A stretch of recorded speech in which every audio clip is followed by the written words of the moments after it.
and changes which have to be, in sync. Otherwise, it can be harmful also. Otherwise, nature could have given you a provision to be able to utilize a raised in Kundalini. The energy released is way far too heavy to handle. It can destabilize a lot of things. So if you are emanating or communicating the ease with which Kundalini could be risen up or arisen, you could look into it. It's your experience, I will not contradict it. But this is my take on it.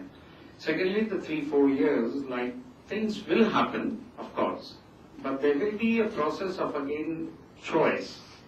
A human being has to have a choice. And without that choice, the nature of the evolutionary process is redundant. So if there is a choice, they can choose to become conscious. Otherwise, they will have to probably face the annihilation, what we call, they will be popped out of existence. Not really in the same manner as Pralaya would be understood. It's called bumping out. Like if the products of nature are not going to, at a particular time, that's why I've been raising this forum, the importance of Kala, but nobody seems to be taking it on. I'm with you. Yeah.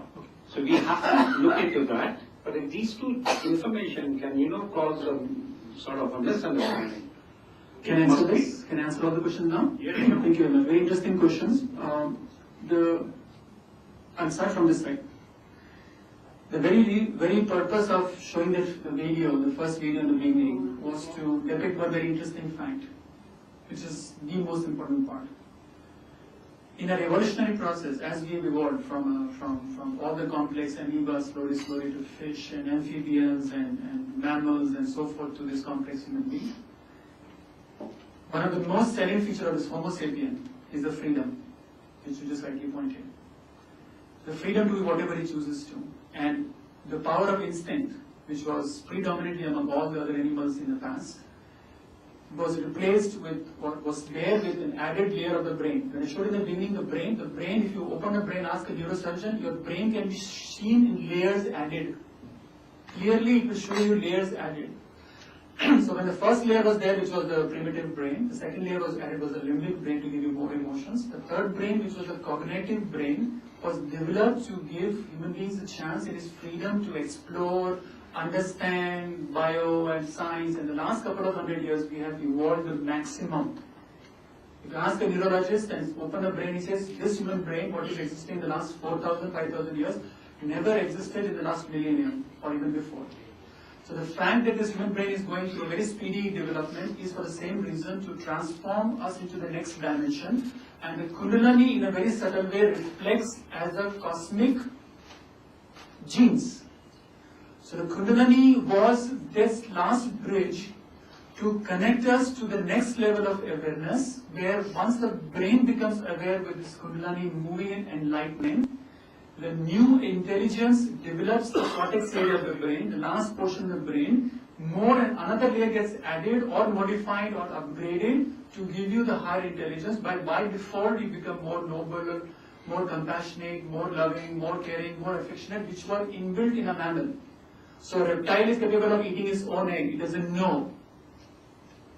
But if you expect this to a mammal, we would not survive on the earth. So a mammal is expected to take care.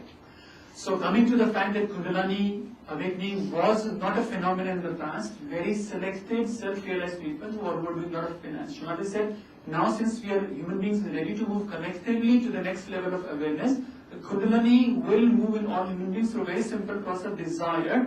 Understand a person has a major problem, the Kundalini will still correct.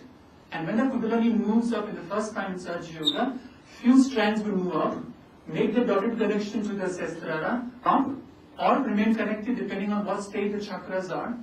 Make you feel these chakras so that when you say the Kundalini, if it moves, it gives you a lot of power, yes, but the Kundalini is intelligent. It is an evolutionary process. It will not harm you because it's an intelligence built in you, not to harm you. It's not a nuclear fission or nuclear reactor. Rajiv, I'm going to have to interrupt. I'm sorry, this question is so interesting. I'm taking time to answer. I'm going to ask you to make a small miracle and answer the separately. question in exactly I'll 2 need minutes. to meet you separately. Definitely. Yeah. I will quickly answer this young lady's question now on the other side and then come back to, because John's question is linked to this question. when you mentioned this, I would like to draw everybody's attention to this beautiful by Maslow. Everybody has heard this name, Maslow, I'm sure. This line, if you go back, here. So Maslow is a very simple, you can call him a psychologist, you can call him anybody, who gave a very simple, which everybody knows, that as human beings, we need the physiological, this is called the pyramid structure. The first is food, water, sleep, homeostasis, excretion, breathing, which is the basic, which is called the physiological need. Everybody needs this. Whether it's Rishi Muni or Shankaracharya or Tukaram or Markandeya or Kabir or Jesus or Moses or Abraham. The next level of human understanding evolution is called the safety, where you need a security of body, you need morality, you need family, you need health, you need property, you need shelter, which is the next level. The third level is the level of belongingness, where you look for friendliness and family and intimacy and wife and husband and relations and so forth. The fourth level is what is called as the esteem, which is also self-esteem, where you look for confidence and achievement and respect and recognition. I should be a scholar, I should be